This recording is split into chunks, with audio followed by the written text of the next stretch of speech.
Domestic violence is a huge problem in this country. We've been heavily focused on it here these past couple of weeks because of some horrific recent cases. But what we all know is that if we want to fight this scourge, stop more women being killed, we need to shake up the way our court system fails to deal with alleged perpetrators.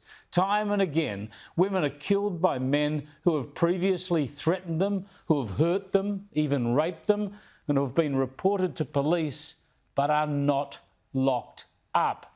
Men who have been put on domestic violence orders have broken them to kill women. Men who have been bailed on serious charges have killed women. And men who have been given non-custodial sentences have killed women. The one thing politicians could do tomorrow to save more lives is to make sure that men who have intimidated or threatened women or who have violent records are not free to carry out their sickening threats. The Prime Minister chaired a national cabinet on domestic violence today, and it's the states who can do the most in this area, but nothing much happened on that score.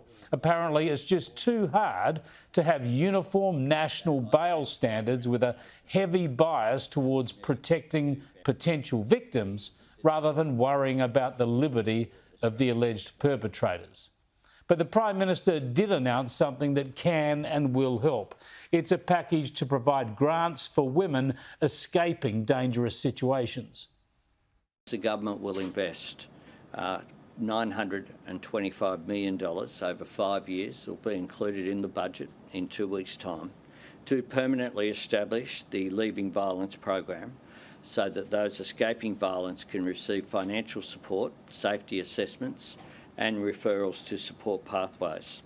Those eligible will be able to access up to $5,000 in financial support along with referral services, risk assessments and safety planning.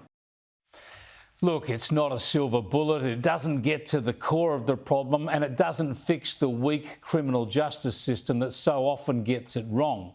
But helping women in that hour of need, when the ability to stay somewhere quietly and safely for a couple of weeks might be the difference between life and death, well, that's a good idea and it's a reasonable step forward. But much of the rest of this event today was about politics, I'm afraid, creating the illusion of doing something. It was a national picture opportunity. The grants announcement could have been made any time, of course. It didn't need a national cabinet. The rest of what the Prime Minister had to say won't save lives. There was more on tackling violent pornography online, which is all well and good, but why just this? Why not take down the Islamist hate preachers? Why not take down those trying to incite violence and terrorism? Pretending you can fix society by cleaning up the internet seems to be a lost cause already. And the PM also keeps saying that all men need to change, that boys need more education.